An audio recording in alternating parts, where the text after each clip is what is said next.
Ready to Love Season 5, Episode 2, and we are talking about Joi and Clifton. And I guess we all can say that the chemistry is undeniable. But I wonder, y'all think these two have enough to go the distance, down, dancing off into the sunset? What's so interesting is that, they have the immediate chemistry, almost like, Camille and Cornelius last year. But here's what's so interesting. I don't know if you guys saw my video that I did before the season started, and I was going through their IG pages. I'll put the link down below to that video. But anyway, when I was going through their IG pages, I had noticed on Joi's profile, she had the flag of Puerto Vallarta. And then when I was in her IG, I saw that, she was a singer, and she was singing in different places. And one of the places she was singing, I think, is Puerto Vallarta. I think she's one of these people that sings at sort of resorts and different things. So maybe she had a gig and she lived in Puerto Vallarta a while. I don't know, but she had the flag on her IG profile. I don't know if she's from there, was born there. I really don't know. And then when I was going through the men's IGs and I came up on Clifton's IG page, I noticed that he spent a lot of time in Mexico. He was in Cabo. He was in different places. So one of the comments I make in the video is I say, oh, she's from Puerto Vallarta, likes Mexico. He spends a lot of time in Mexico. I wonder if these two will get together. So lo and behold, here we are. These two have hooked up. Now, I'm not always a big conspiracy theorist and all these other kind of things, but I'm kind of wondering if these two know each other before the show, and did they originally meet in Puerto Vallarta and they were like, oh, let's go on this show, because their chemistry, I mean, they definitely have chemistry, but they hooked up really fast.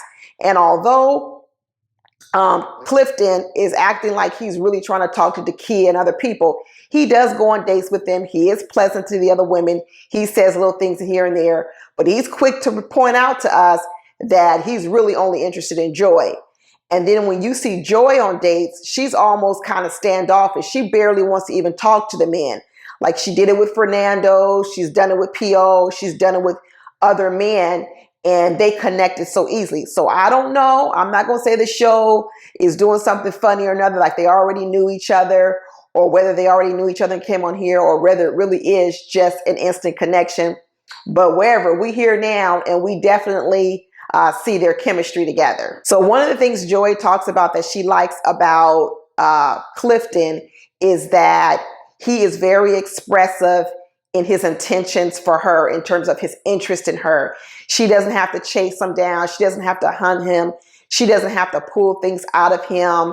He's just very open in expressing, his attraction to her. And you know what? You actually see this with Clifton with other women too, in terms of, we definitely know most of it's for Joi, but he does give women other compliments. He does talk to other women.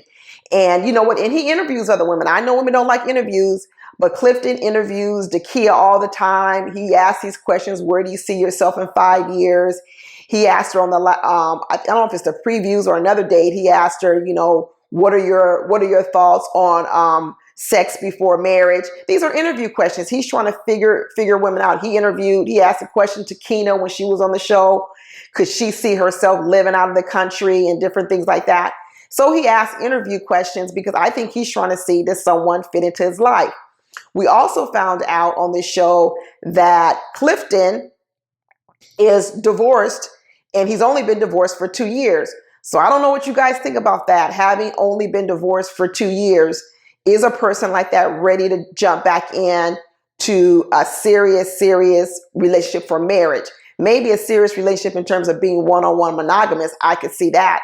But is he ready to get remarried again? We also find out from his IG pages, he has, 2 kids.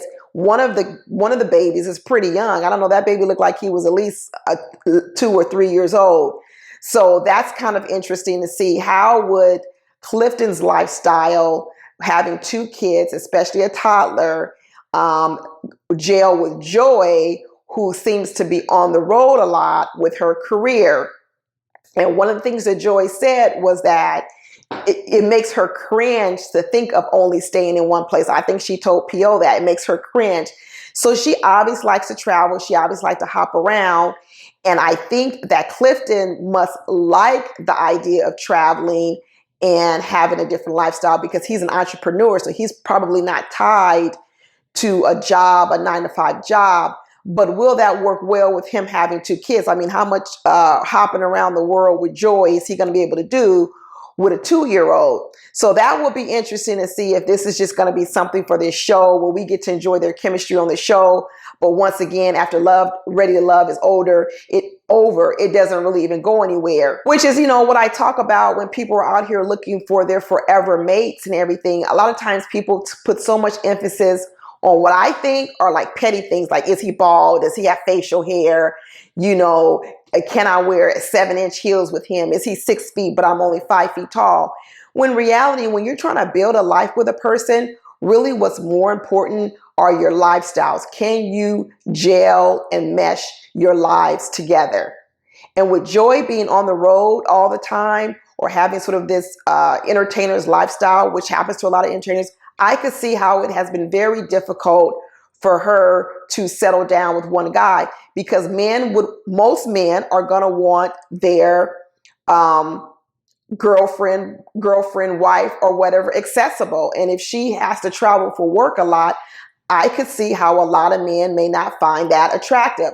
And so when she talks about her dating woes and she talks about, men not aggressively pursuing her, I would think that might be part of it because you can look at Joi and tell, she's beautiful, she's got a nice figure and all these other kind of things. So she definitely has the candy to attract the guy. So in a lot of ways, it probably comes down to men don't want to be involved with a woman that sort of has her travel lifestyle. And so maybe she's hoping that because Clifton likes to travel and go places, maybe their lifestyles could work. But when you throw on the baby situation, I don't know. It reminds me of like Camille and Cornelius of last year, that although I think that they may have a lot of things in common that made them a couple, Cornelius keeps talking about he wants to have 2 and 3 kids. Well, Camille is like 43, 44, about to be 43 or 44 years old. How's she going to have 3 kids, a natural childbirth, and Cornelius ain't even talking about getting married? So, it just goes back to what I'm talking about. We know what our flesh wants, what our desire wants, but does it make sense in real life? And I think that's what makes it hard to find your partner, because sometimes people focus initially on physical things, height, looks, all that. But what it ends up coming down to are, do you have compatibility in the real life? You see this with people who are different professions, school teachers, firefighters, where they get a lot of time off, but then their girlfriend and their spouse doesn't get the time off. So when they want to travel, their spouse isn't available to travel. What good is it to have all this free time and be able to travel and go places when your mate can't even enjoy it with you? So that's why I say some of these things, to me, I like lifestyle compatibility. I think that is what bonds people together.